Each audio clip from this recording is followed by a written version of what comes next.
ਵਿਰੋਧੀ ਦਲਾਂ ਦੇ ਗੱਠਜੋੜ ਦਾ ਇੰਡੀਆ ਹੋਵੇਗਾ ਨਾਮ। ਸ਼ਾਮ 4:30 ਵਜੇ ਰਸਮੀ ਐਲਾਨ। ਸੰਯੋਜਕ ਦਾ ਨਾਮ ਵੀ ਐਲਾਨਿਆ ਜਾਵੇਗਾ। ਬੈਂਗਲੁਰੂ ਦੇ ਵਿੱਚ ਚੱਲ ਰਹੀ ਹੈ ਵਿਰੋਧੀ ਦਲਾਂ ਦੀ ਮੀਟਿੰਗ। ਬੈਂਗਲੁਰੂ ਮੀਟਿੰਗ ਦੇ ਵਿੱਚ ਕਾਂਗਰਸ ਪ੍ਰਧਾਨ ਖੜਗੇ ਦਾ ਵੱਡਾ ਬਿਆਨ। ਕਾਂਗਰਸ ਨੂੰ ਸੱਤਾ ਜਾਂ ਪੀਐਮ ਅਹੁਦੇ ਦਾ ਲਾਲਚ ਨਹੀਂ। ਕੁਝ ਸੂਬਿਆਂ ਦੇ ਵਿੱਚ ਸਾਡੇ ਆਪਸੀ ਮਤਭੇਦ ਪਰ ਵਿਚਾਰਕ ਨਹੀਂ।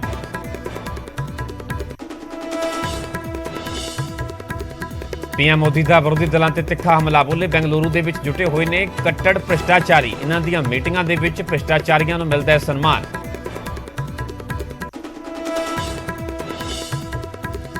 ਬੈਂਗਲੁਰੂ ਮੀਟਿੰਗ ਬਹਾਨੇ ਪੰਜਾਬ ਬੀਜੇਪੀ ਪ੍ਰਧਾਨ ਸੁਨੀਲ ਜਾਖੜ ਦਾ ਕਾਂਗਰਸ ਅਤੇ ਆਪ ਤੇ ਤਿੱਖਾ ਨਿਸ਼ਾਨਾ। ਕਿਹਾ ਪੰਜਾਬ 'ਚ ਕਾਂਗਰਸ ਵਿਰੋਧੀ ਧਿਰ ਜਾਂ ਫਿਰ ਸਰਕਾਰੀ ਪਾਰਟੀ। ਪਹਿਲਾਂ ਅੰਦਰ ਖਾਤੇ ਸੀ ਸਮਝੌਤਾ, ਹੁਣ ਹੋਇਆ ਜਗ ਜ਼ਾਹਿਰ। ਵਿਜੇ ਸਾਂਪਲਾ ਨੇ ਐਸਸੀ ਕਮਿਸ਼ਨ ਦੇ ਚੇਅਰਮੈਨ ਦੇ ਅਹੁਦੇ ਤੋਂ ਦਿੱਤਾ ਅਸਤੀਫਾ। ਜਲਦ ਪੰਜਾਬ ਬੀਜੇਪੀ ਦੇ ਵਿੱਚ ਮਿਲ ਸਕਦੀ ਹੈ ਵੱਡੀ ਜ਼ਿੰਮੇਵਾਰੀ। ਨਿਊਜ਼ 18 ਤੇ ਬੋਲੇ ਨਿੱਜੀ ਕਾਰਨਾਂ ਕਰਕੇ ਛੱਡਿਆ ਅਹੁਦਾ।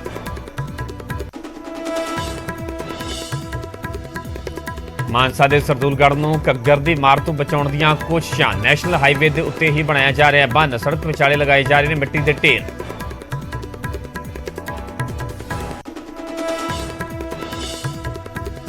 ਤਰਨਤਾਰਨ ਦੇ ਖਡੂਰ ਸਾਹਿਬ ਤੇ ਮੰਡਰਾਇਆ ਹੜ੍ਹ ਦਾ ਖਤਰਾ।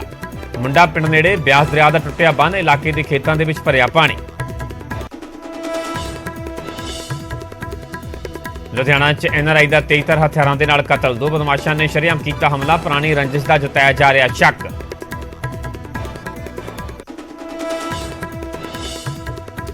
ਡੋਪ ਟੈਸਟ ਦੇ ਵਿੱਚ ਫੇਲ ਹੋਇਆ ਪ੍ਰਵਿੰਦਰ ਝੋਟਾ। ਮਾਨਸਾ ਦੇ ਸਰਕਾਰੀ ਹਸਪਤਾਲ ਦੇ ਵਿੱਚ ਕਰਵਾਇਆ ਗਿਆ ਸੀ ਟੈਸਟ। ਨਸ਼ੇ ਖਿਲਾਫ ਕਾਰਵਾਈ ਕਰਨ ਨੂੰ ਲੈ ਕੇ ਸੋਸ਼ਲ ਮੀਡੀਆ ਤੇ ਐਕਟਿਵ ਹੈ ਝੋਟਾ।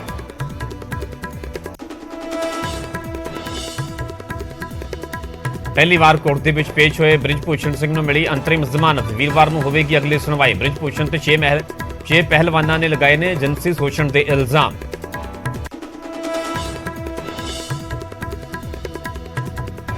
ਜੰਮੂ ਕਸ਼ਮੀਰ ਦੇ ਵਿੱਚ ਵੱਡਾ ਐਨਕਾਊਂਟਰ। ਪੁੰਛ ਦੇ ਸਿੰਦਰਾ ਇਲਾਕੇ ਦੇ ਵਿੱਚ ਸੁਰੱਖਿਆ ਬਲਾਂ ਨੇ ਢੇਰ ਕੀਤੇ 4 ਦਹਿਸ਼ਤਗਰਦ। ਦੋਵੇਂ ਪਾਸਿਓਂ ਹੋਈ ਭਾਰੀ ਗੋਲੀਬਾਰੀ।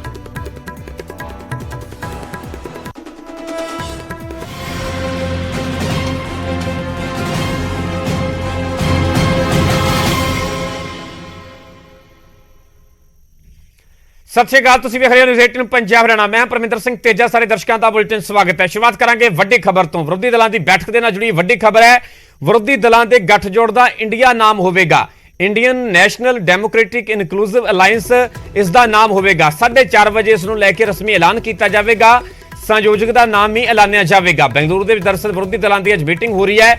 ਮੀਟਿੰਗ ਦੇ ਵਿੱਚ ਕਾਂਗਰਸ ਪ੍ਰਧਾਨ ਮੱਲਿਕਾਰਜੁਨ ਖੜਗੇ ਦਾ ਵੱਡਾ ਬਿਆਨ ਵੀ ਸਾਹਮਣੇ ਆਇਆ। ਕਾਂਗਰਸ ਨੂੰ ਸੱਤਾ ਜਾਂ ਅਹੁਦੇ ਦਾ ਲਾਲਚ ਨਹੀਂ ਹੈ। ਖੜਗੇ ਦਾ ਕਹਿਣਾ ਹੈ ਕਿ ਕਾਂਗਰਸ ਨੂੰ ਸੱਤਾ ਜਾਂ ਅਹੁਦੇ ਦਾ ਲਾਲਚ ਨਹੀਂ ਹੈ। ਅਸੀਂ ਪੀਐਮ ਅਹੁਦੇ ਜਾਂ ਸੱਤਾ ਲਈ ਇੱਕ ਨਹੀਂ ਹੋ ਰਹੇ। ਕੁਝ ਰਾਜਾਂ ਦੇ ਵਿੱਚ ਸਾਡੇ ਆਪਸੀ ਮਤਭੇਦ ਹਨ ਪਰ ਉਹ ਵਿਚਾਰਕ ਨਹੀਂ। ਖੜਗੇ ਦਾ ਜਿੱਥੇ ਕਿ ਵੱਡਾ ਬਿਆਨ ਸਾਹਮਣੇ। ਇਸ ਦੇ ਨਾਲ ਜੁੜੀ ਇਹ ਵੱਡੀ ਖਬਰ ਹੈ ਕਿ ਵਿਰੋਧੀ ਦਲਾਂ ਦੇ ਗੱਠਜੋੜ ਦਾ ਇੰਡੀਆ ਨਾਮ ਹੋਵੇਗਾ, ਯਾਨੀ Indian national democratic inclusive alliance ਇਸ ਦਾ ਨਾਮ ਹੋਵੇਗਾ।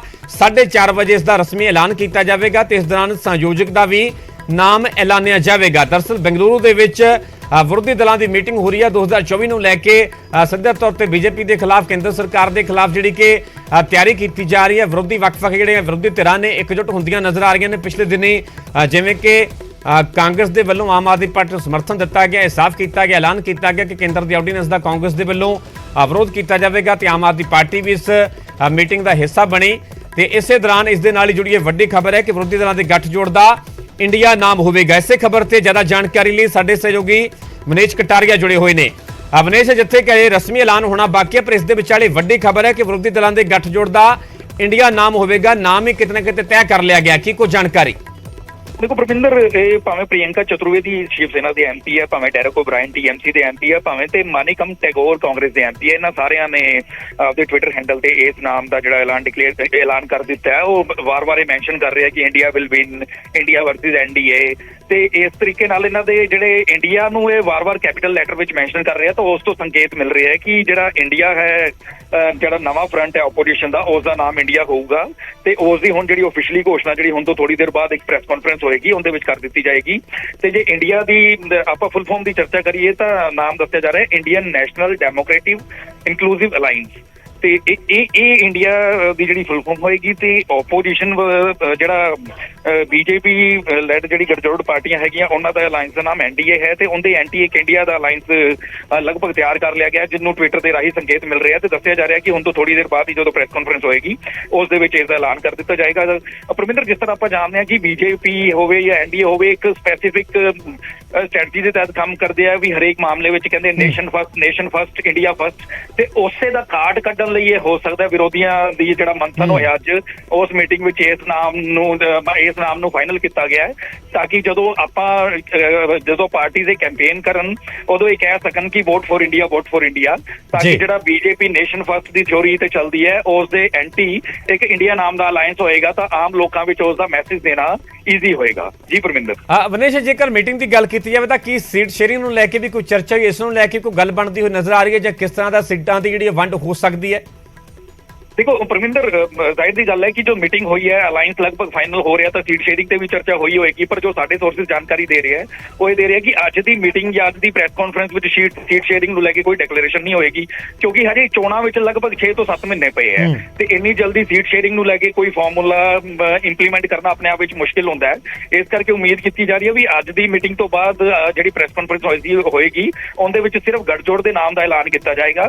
ਸੀਟ ਸ਼ੇਅਰਿੰਗ ਨੂੰ ਲੈ ਕੇ ਜਿਹੜੀਆਂ ਭਵਿੱਖ ਵਿੱਚ ਆਉਣ ਵਾਲੇ ਦੌਰ ਵਿੱਚ ਮੀਟਿੰਗਾਂ ਹੋਣਗੀਆਂ ਉਹਨਾਂ ਵਿੱਚ ਖਾਸ ਤੌਰ ਤੇ ਚਰਚਾ ਹੋਵੇਗੀ ਤੇ ਫਿਰ ਅੱਗੇ ਇੰਪਲੀਮੈਂਟੇਸ਼ਨ ਹੋਏਗੀ ਉਹਨਾਂ ਦੀ। ਜੀ ਠੀਕ ਹੈ ਵਨੇਸ਼, ਪੂਰੀ ਜਾਣਕਾਰੀ ਲਈ ਬਹੁਤ ਬਹੁਤ ਧੰਨਵਾਦ। ਵਿਰੋਧੀ ਦਲਾਂ ਦੇ ਗੱਠਜੋੜ ਦੇ ਨਾਲ ਜੁੜੀ ਵੱਡੀ ਖਬਰ ਹੈ। ਵਿਰੋਧੀ ਦਲਾਂ ਦੇ ਗੱਠਜੋੜ ਦਾ ਇੰਡੀਆ ਨਾਮ ਹੋਵੇਗਾ, ਯਾਨੀ Indian national democratic inclusive alliance, ਜਿਸ ਦਾ ਕਿ 4:30 ਵਜੇ ਰਸਮੀ ਐਲਾਨ ਵੀ ਕੀਤਾ ਜਾਵੇਗਾ ਤੇ ਇਸ ਦੇ ਵਿਚਾਲੇ ਕਾਂਗਰਸ ਪ੍ਰਧਾਨ ਮੱਲਿਕਾਰਜੁਨ ਖੜਗੇ ਦਾ ਵੀ ਵੱਡਾ ਬਿਆਨ ਸਾਹਮਣੇ ਆਇਆ। ਉਹਨਾਂ ਦਾ ਕਹਿਣਾ ਕਿ ਕਾਂਗਰਸ ਨੂੰ ਸੱਤਾ ਜਾਂ ਅਹੁਦੇ ਦਾ ਲਾਲਚ ਨਹੀਂ, ਅਸੀਂ ਪੀਐਮ ਅਹੁਦੇ ਜਾਂ ਸੱਤਾ ਲਈ ਇੱਕ ਨਹੀਂ ਹੋ ਰਹੇ। ਕੁਝ ਰਾਜਾਂ ਦੇ ਵਿੱਚ ਸਾਡੇ ਆਪਸੀ ਮਤਭੇਦ ਨੇ ਪਰ ਉਹ ਵਿਚਾਰਕ ਨਹੀਂ। ਖੜਗੇ ਦਾ ਇਹ ਵੱਡਾ ਬਿਆਨ ਸਾਹਮਣੇ ਆਇਆ ਤੇ ਇਸ ਦੇ ਵਿਚਾਲੇ ਜਿਹੜਾ ਕਿ ਕਾਂਗਰਸ ਦੇ ਵੱਲੋਂ ਟਵੀਟ ਵੀ ਕੀਤਾ ਗਿਆ। ਕਾਂਗਰਸ ਨੂੰ ਟਵੀਟ ਕਰਦੇ ਲਿਖਿਆ ਗਿਆ ਕਿ ਯੂਨਾਈਟਿਡ ਵੀ ਸਟੈਂਡ। ਇਸ ਤੋਂ ਇਲਾਵਾ ਟੀਐਮਸੀ ਦੇ ਜਿਹੜੇ ਆਗੂ ਨੇ ਡੈਰੇਕ ਓਬਰਾਇਨ, ਉਹਨਾਂ ਦੇ ਵੱਲੋਂ ਚੱਕ ਦੇ ਇੰਡੀਆ ਲਿਖਿਆ ਗਿਆ, ਟਵੀਟ ਕੀਤਾ ਗਿਆ। ਸੋ ਇਸ ਤਰ੍ਹਾਂ ਦੇ ਜਿਹੜੇ ਟਵੀਟ ਵੀ ਕੀਤੇ ਜਾ ਰਹੇ ਤੇ ਇਸ ਦੇ ਵਿਚਾਲੇ ਜਿਹੜਾ ਮੀਟਿੰਗ ਲਗਾਤਾਰ ਚੱਲ ਰਹੀ ਹੈ। 4:30 ਵਜੇ ਰਸਮੀ ਐਲਾਨ ਕੀਤਾ ਜਾਵੇਗਾ। ਹੋਰ ਕੀ ਕੁਝ ਅੱਜ ਇਸ ਮੀਟਿੰਗ ਦੇ ਵਿੱਚ ਚਰਚਾ ਹੋਈ, ਇਸ ਨੂੰ ਲੈ ਕੇ ਵੀ ਵਿਰੋਧੀ ਧਿਰਾਂ ਦੇ ਆਗੂਆਂ ਦੇ ਵੱਲੋਂ ਮੀਡੀਆ ਦੇ ਮੁਖਾਤਬ ਹੁੰਦਿਆਂ ਪੂਰੀ ਗੱਲਬਾਤ ਕੀਤੀ ਜਾਵੇਗੀ, ਜਾਣਕਾਰੀ ਦਿੱਤੀ ਜਾਵੇਗੀ।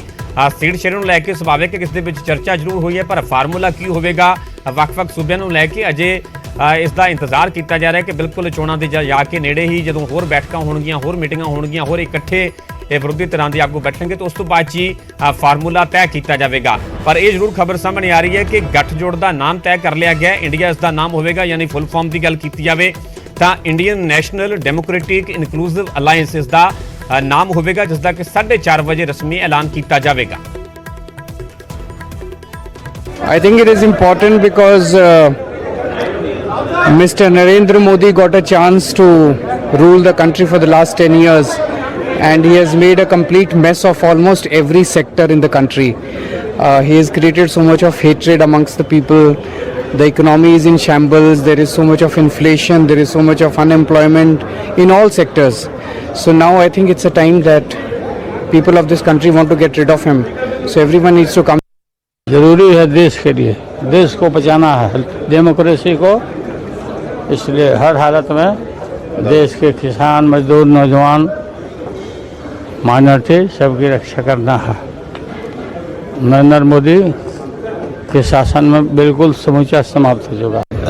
देश को बचाना, लोगों को बचाना, पॉलिटिकल लीडर के साथ जिस तरह व्यवहार हो रहा है, और मैं ये कहता हूँ कि देश की 2/3 जनता भारतीय जनता पार्टी के खिलाफ है, 2/3 जनता खिलाफ है।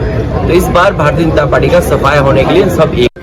जो इस वक्त मुल्क के हालात हैं, जिस तरह हमारे कॉन्स्टिट्यूशन को उसके साथ खिलवाड़ हो रहा, हमारी डेमोक्रेसी के साथ खिलवाड़ हो रहा, हमारी डाइवर्सिटी जो हमारे मुल्क की ताकत है, जो गांधी के मुल्क की ताकत है, सबको मलियामेट किया जा रहा है। इसलिए सब पार्टीज को इकट्ठा होकर the idea of India has to be saved. देश के लोकतंत्र, देश के संविधान, देश की जो भाईचारा है, जो डाइवर्सिटी है इस देश की, उसको बचाने के लिए हम लोग सब लोग एकजुट हुए हैं। और जिस तरह से संवैधानिक संस्थाओं पर दुरुपयोग कराया जा रहा है, जिस हिसाब से देश की संपत्तियों को बेचा जा रहा है, चाहे किसान हो, चाहे युवा हो, चाहे महंगाई हो, इन सारे जो असल मुद्दे हैं इन पर बात ना करके जो जहर की बातें जो है, जो नाकों से चलती हैं, और उसकी बात की जा रही है। इसलिए हम सब लोग मजबूती के साथ एक साथ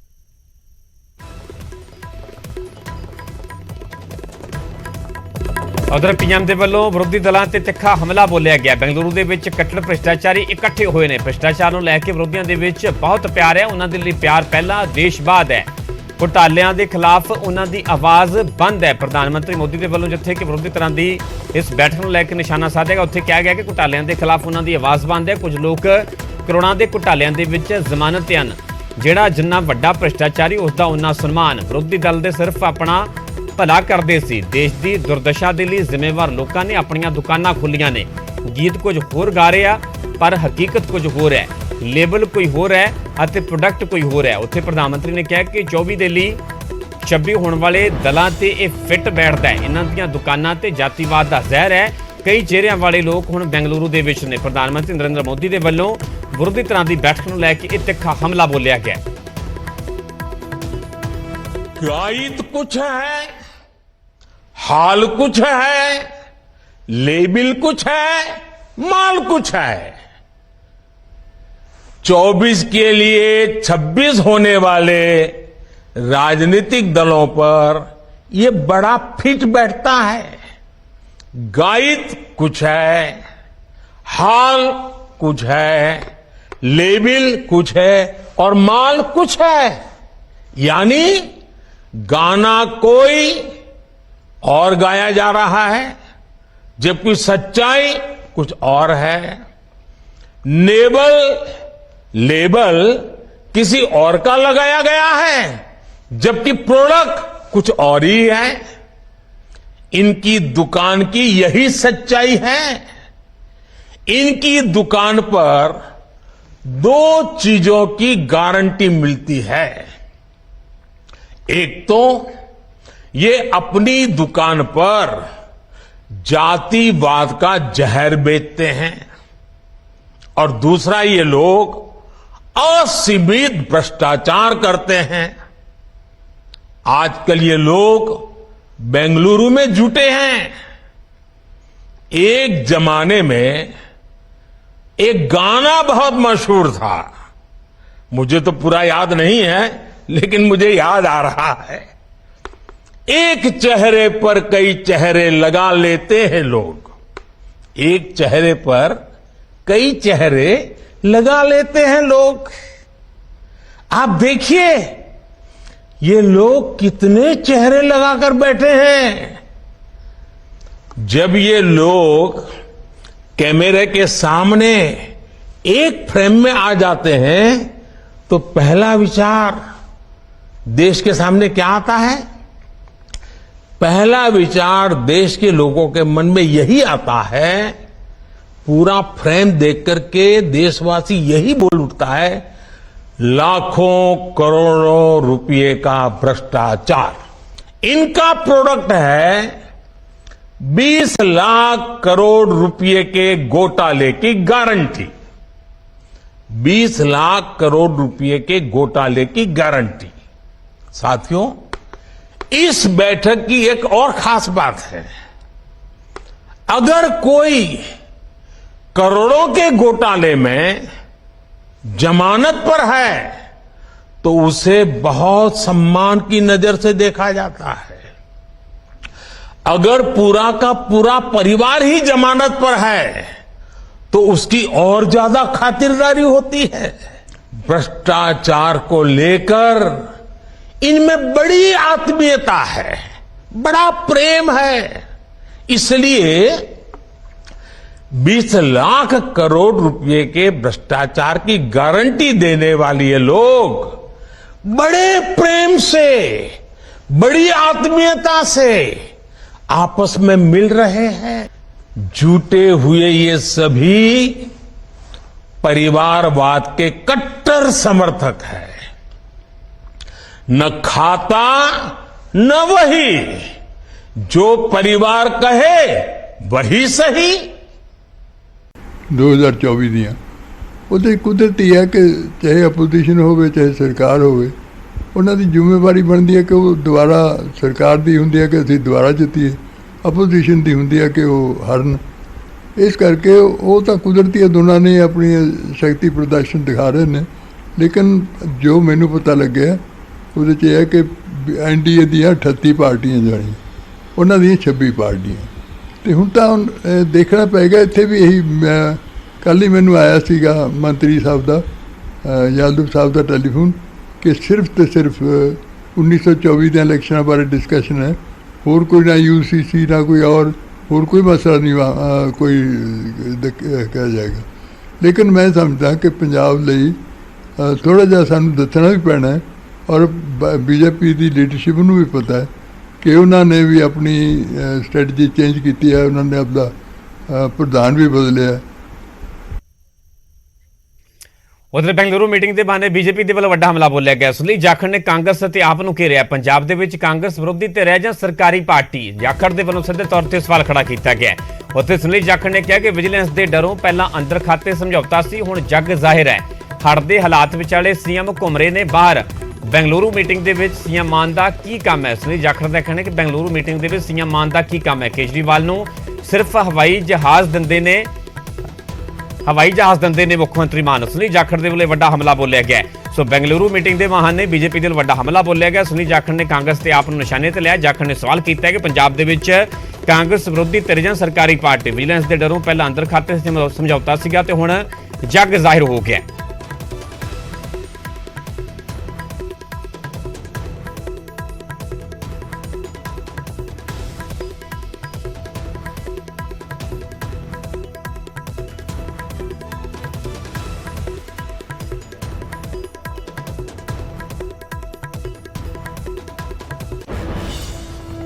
ਉੱਥੇ ਪੰਜਾਬ BJP ਦੇ ਪ੍ਰਧਾਨ ਸੁਨੀਲ ਜਾਖੜ ਨੇ ਟਵੀਟ ਕਰਦੇ ਲਿਖਿਆ ਕਿ ਭਗਵੰਤ ਮਾਨ ਜੀ, ਕਾਂਗਰਸ ਤੇ ਆਪ ਦੇ ਸਮਝੌਤੇ ਤੋਂ ਬਾਅਦ ਹੁਣ ਕਾਂਗਰਸ ਨੂੰ ਸਰਕਾਰੀ ਪਾਰਟੀ ਆਖੀਏ ਜਾਂ ਵਿਰੋਧੀ ਪਾਰਟੀ? ਸੁਨੀਲ ਜਾਖੜ ਦੇ ਵੱਲੋਂ ਸਵਾਲ ਕੀਤਾ ਗਿਆ ਤੇ ਉਸ ਤੇ ਆਮ ਆਦਮੀ ਪਾਰਟੀ ਦੇ ਆਗੂ ਮਲਵਿੰਦਰ ਸਿੰਘ ਕੰਗ ਦੇ ਵੱਲੋਂ ਟਵੀਟ ਕਰਦੇ ਹੋਏ ਕਿਹਾ ਗਿਆ ਕਿ ਜਾਖੜ ਸਾਹਿਬ, ਤੁਸੀਂ ਹੁਣ ਪੰਜਾਬ BJP ਦੇ ਪ੍ਰਧਾਨ ਹੋ, ਹੁਣ ਦੱਸੋ ਇਹ ਮੁਲਕ ਭਾਰਤ ਹੈ ਜਾਂ ਹਿੰਦੂ ਰਾਸ਼ਟਰ?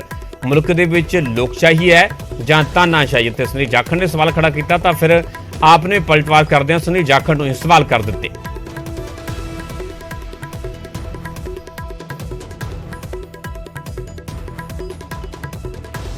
मैं पंजाब की गल करूंगा।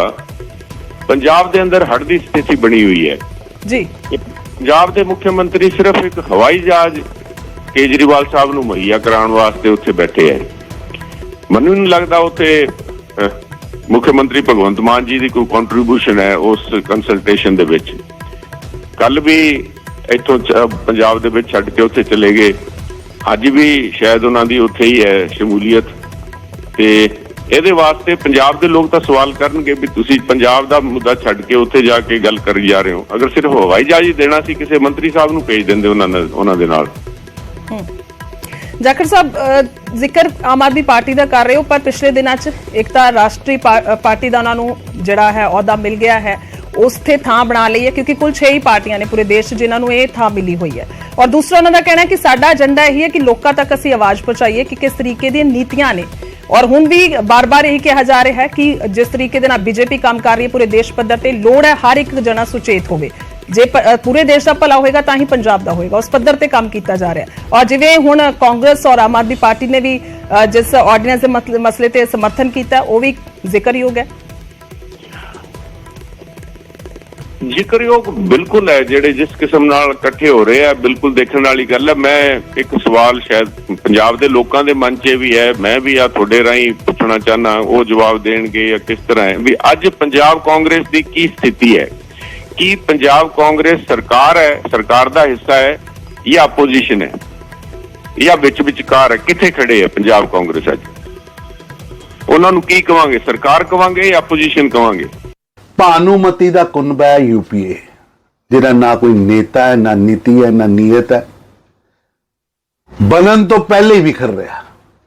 ਹਰ ਬੈਠਕ 'ਚ ਸੋ ਕੋਲਡ ਉਹਨਾਂ ਦੇ ਜਿਹੜੇ ਦੋਸਤ ਨੇ ਘਟ ਰਹੇ ਹੈ, ਕਿਉਂਕਿ ਭ੍ਰਿਸ਼ਟਾਚਾਰੀ, ਪਰਿਵਾਰਵਾਦੀ, ਦੇਸ਼ ਨੂੰ ਤੋੜਨ ਵਾਲੇ, ਦੇਸ਼ ਨੂੰ ਲੁੱਟਣ ਵਾਲੇ ਲੋਕ ਇਕੱਠੇ ਹੋਏ ਨੇ ਔਰ ਕਹਿ ਰਹੇ ਨੇ ਮੋਦੀ ਹਟਾਓ। पर पूरा देश की 130 करोड़ जनता चाहती है कि मोदी जी फिर आओ, तीसरी बार सरकार बनाओ और तगड़ी सरकार तीसरी बार बने, ताकि देश के अंदर जो गरीबों के लिए मोदी जी ने पहली और दूसरी सरकार में किया वो ही काम अगे बढ़ के तीजी बारी भी करन और देश के गरीब का ਜੀਵਨ ਹੋਰ ਵਧੀਆ ਬਣ ਸਕੇ। ਸੋ ਫਿਲਹਾਲ ਇੱਥੇ ਰੁਕ ਰਹੇ ਹਾਂ, ਛੋਟੀ ਜਿਹੀ ਬ੍ਰੇਕ ਲਈ। ਜਲਦ ਹਾਜ਼ਰ ਹੁੰਦੇ ਹਾਂ ਬ੍ਰੇਕ ਤੋਂ ਬਾਅਦ।